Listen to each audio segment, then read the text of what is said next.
মা চা নিয়ে যাও। বাপি, সায়ন উঠেছে দেখলাম, চা খাবে তো? দেখো এখানে চা এনেছি। চায়ের পর্ব মিটলো, কিন্তু চা খেয়েও যেন মনে হচ্ছে চোখের ঘুম যাচ্ছে না।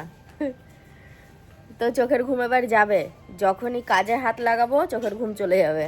এই যে বাসনগুলো মাজা হয়ে গেছে, আগে এর একটু জল দিয়ে নি, তারপরে হাতে করে ভালো করে ডলে তারপরে ধোবো।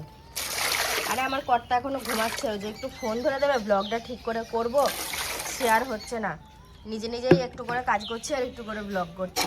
বাসন কাটা ধোয়া হলো, আর এই ঘরটা আজকে দেখলাম মা ঝাড় দিল। আমি বাসন ধুচ্ছিলাম আর ওদিকে মা ঝাড় দিয়ে দিয়েছে। আর দেখবো বিছানা তোলা হয়েছে কি, না হলে আমি গিয়ে তুলে দেবো। আর আমি আমাদের বড় ঘরটা এখন ঝাড় দেবো, তারপরে তো সেই ঘড়ির কাঁটা টিকটিক করে এগিয়েই যাচ্ছে, সকালের খাবার করতে হবে। প্রায় 8টা বাজতে চললো, 7:30টারও বেশি বাজে। তোমাদের একটা জিনিস দেখাচ্ছি, দাঁড়াও। দুদিন আগে আমি ঘি বানিয়েছিলাম, দুদিন কি মনে হয় 3 দিন আগে।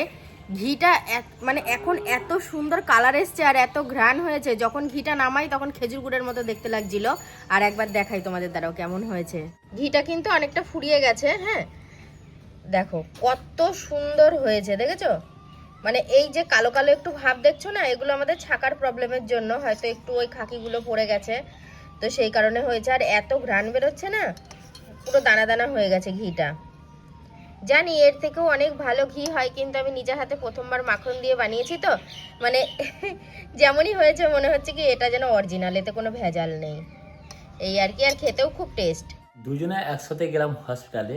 তা ঘটনা হচ্ছে সোহিনীর কাছে সোহিনীর মামি থেকে গেল আর আমি বাড়িতে চলে আসলাম। কারণটা বলছি তোমাদের, গত সপ্তাহে যখন আমি গিয়েছিলাম হসপিটালে চোখ দেখাতে, তখন আমাকে বলেছিল কিনা শুক্রবার দিন আসো দাদা, চোখের পাওয়ারটা নেওয়া হবে।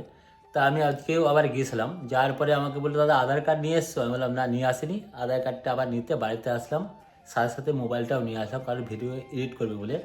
তা সৈনিক ছুটি হয়ে গেছে, সৈনিক কিছুক্ষণের মধ্যে বাড়িতে চলে আসবে, আর আমি চোখের পাহাড়টা দিয়ে তারপর বাড়িতে চলে আসবো। তারপরে এসে তো সৈনিক মামি রান্না বান্না করবে, খাওয়া দাওয়া করতে হবে। তা চলো এখন একটু লেট করলে কী হবে, প্রচণ্ড হারে ভিড় হয়ে যাবে, তখন আবার বেলা হয়ে যাবে। যখন সকাল সকাল যাব তাড়াতাড়ি চলে আসতে পারবো। একই দেখলাম প্রচুর লাইন আছে এখনও।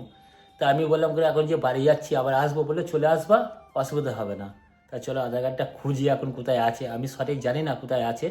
ওই তো রাখে সব কিছু, এবার খুঁজে খুঁজে একটু দেখে 2-10 মিনিট টাইম লাগতে পারে।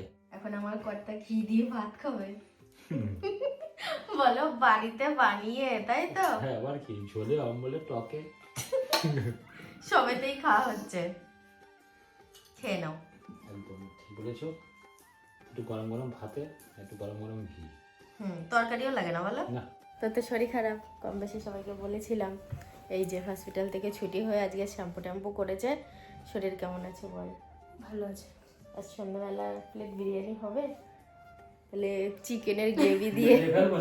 বিকেলের নাম করলে বিরিয়ানি খাবো না তো।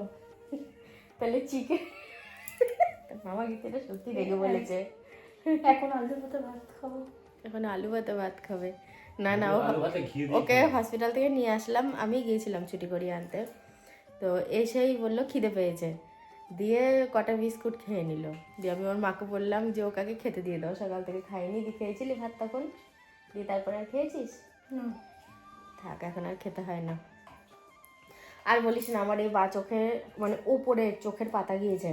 তোর মামার চোখের পাতা উল্টে দেখলো, তাও কিছু দেখতে পাচ্ছে না। তারপরে এক বালতি জলে এরকম সে তাকিয়েছিলাম, ড্যাব ড্যাব করে মনে ঘুরাচ্ছিলাম, তাও বেরোয়নি। এখন ভাবছি একটুখানি মানে শুয়ে থাকি, দেখি চোখটা বুঝে ঠিক হয় কি। তো বন্ধুরা দেখো, কর্তা গিন্নি দুজনেই রেডি হয়ে গেছে একটুখানি রিলস করব বলে। তা ওই যে স্ট্যান্ডে ফোন লাগানো রয়েছে রিং লাইটে। আর এখন ঘরে আছে, এখন একটু বাইরের দিকে যাব। দিয়ে ইচ্ছা আছে বিকালবেলা সবাই একসাথে চা খেতে যাবো নাকি? চা খেতেই যাবো সবাই।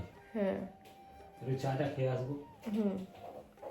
চা খেতে যাব, টা খেতে যাব না, টা বলে কিছু হয় না। বিষয়টা হচ্ছে আমার গিন্নি এবং বাড়ির সবাই বলছিল যে চা খেতে যাব। চা খাইয়েছি, ঠান্ডা খাইয়েছি, গোল গোল মিষ্টিও খাইয়েছি, সব কিছু খাইয়ে নিয়ে এসে এখানে এখন চুপচাপ বসে আছে। এরপরে কিন্তু মিষ্টি মিষ্টি কথাটাই বলবে, এটাই আমি আশা রাখছি। গিন্নি তুমি কিছু বলবা নাকি? বলবো। বলো। বিষয়টা হচ্ছে আমি গতকালকের ব্লগে একটু ভুল বলে ফেলেছি গো। মানে বৃহস্পতিবার ছিল গতকালকে, আর আমি শুক্রবার বলেছি। তো যাই হোক, অনেকে বলেছো যে বৃহস্পতিবার শুক্রবার উল্টোপাল্টা কথা বলছো। একজন আবার কমেন্টও করেছো তুমি মনে হয় ভুল করে ফেলেছো। আমি না ভুল করে ফেলেছি বলতে গিয়ে। অনেক অনেক সময় দেখা যায় গিন্নি মাথায় অনেক প্রেসার থাকলে, বাট- চাপ থাকলে না বারটা ভুলে যাওয়া হয় কিন্তু না, হ্যাঁ। আমি একবার বৃহস্পতিবার বলেছি বলে আবার শুক্রবার বলেছি, কিন্তু গতকালকে তো বৃহস্পতিবারই ছিল। আমরা ধরো যেদিন ব্লগটা শুট করি তার পরের দিন তোমরা পাও। আজকে শুক্রবার, আজকে ভিডিওটা করে রাখছি, শনিবারে তোমরা পাবে। হ্যাঁ, কোনো কারণবশত হয়তো পিছিয়ে গেল দিন, সেটার ব্যাপার আলাদা। সেটা আলাদা ব্যাপার। হ্যাঁ, সেটা আলাদা ব্যাপার। নাহলে যেই দিন ব্লগটা করা হয় তার পরের দিন পাও, কারণ রাত্রেবেলায় ধরো সব এডিটিং করে কমপ্লিট করে পরের দিন দুপুরে একটা অনুষ্ঠানে আপলোড হয়। তো এই হচ্ছে, আজকে একটুখানি বেরিয়ে আসলাম, কিছু শেয়ার করা হয়নি জানো তো। কি আর বলবো, আমি তো বজরংবলীর ভক্ত, পুজো দিই। মঙ্গলবারটা আগের সময় মনেই থাকে না, মাথায় থাকে না। আজকে মঙ্গলবারটা যে পার হয়ে যায় না, তখন মনে হয় যা আজকে তো লাড্ডু কেনা হয়নি, পুজো দেওয়া হয়নি, এরকম কিন্তু হয়ে যায়। তোমরা আমার ব্লগ অনেকটাই ভালো করে দেখো কয়েকজন। তো গত পরশু দিনের ভিডিওটার কথা আমি বলছি। তো বিষয়টা হচ্ছে, আমি গতকালকে বাড়ি ছিলাম না, তো সন্ধ্যাবেলায় এসে আর সেভাবে রিপ্লাই দিতে পারিনি তার আগের দিনের ভিডিওর। নাহলে আমি চেষ্টা করি রিপ্লাই দেওয়ার। তো বিষয়টা হচ্ছে এটাই, তোমরা বলেছো যে দিদি তুমি পরে গেলে এক কানের পরে, তোমার সোনার কানেরটা যখন তুমি তোমার বাপের বাড়ি থেকে আসলে তোমার কানে তখন অন্য কানের, তুমি কি মাসিমাকে কানেরটা পরতে দিয়ে এসছো? হ্যাঁ, আমি পরতে দিয়ে এসেছি, আংটি আর কানের দুটোই।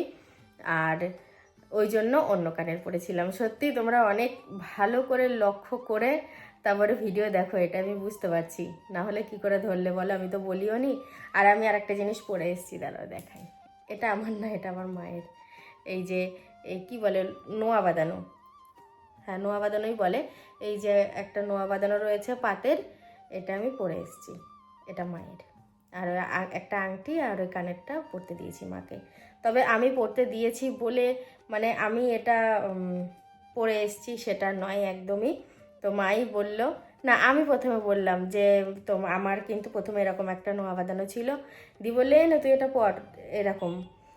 এই হচ্ছে কারণ, এটা পরেছি, আবার দিয়ে দেবো যেদিন যাব, আবার খুলে মাকেই দিয়ে দেবো। এটা মায়ের হাতে থাকে সব সময়। কালকে অনেকগুলো কাচতে হবে জানো। কাছাকাছি আছে, এটা তো হ্যাঁ, এটা ভেঙে গেছে। স্ক্রুটা খুলে গিয়েছে। স্ক্রু খুলেছে কি হয়েছে, একটুখানি কাঠ মিস্ত্রি ডেকে এনে সারাই করতে পারছো না? ঠিক আছে, আমি কি করো? কালকে নিয়ে আসবো, কালকে নিয়ে আসবো। আজকে কি সমস্যা হয়েছে? কি মানে ভাগ্য ভালো ওনার পায়ে লাগেনি। এই যে আমাদের লক্ষ্মীপ্রিয়া মন্দিরে কালকে যে কীর্তন হচ্ছিল না, হ্যাঁ, এবার যে দিদি ভাইরা কীর্তন করছিল, তো ওনারা সকালবেলায় আমাদের বাড়ি এসছেন। তো যাই হোক, খাটে বসে গল্প সল্প হচ্ছে। এক দিদিভাই যে একটু খাট থেকে নেমে দু পায়খানে এগিয়েছে, আর এটা ঝরাম করে পড়লো। ওনার পায়ে পড়লে কি হতো বলো তো? বদনাম হতো। যে সাধন সাথের বাড়িতে গিয়েছে দিয়ে পায়ে লাগলো। বদনামের থেকে বড় কথা ওনার লাগতো। লাগতো বেশি। ওনার ব্যথাটা তো আর আমরা পেতাম না। একদম নয়। তারপরে বদনামের চিন্তা। এটা কালকে আমি ঠিক করে দেবো। দেখো, বিছানাটা তো ভালো করে পরিষ্কার করলাম, পরিষ্কার করে ক্যাতাটাকে ভাজ করে রেখে দিয়েছি, গায়ে উঠে গেল। খাওয়া দাওয়া হলো, খাওয়া দাওয়া হয়ে আমি গামছাটা গায়ে নিয়ে ভিডিওটা আবার চালু করলাম, আর ভিডিওটা শেষ করতে হবে। তাই এখন আমি এদিকে শুই।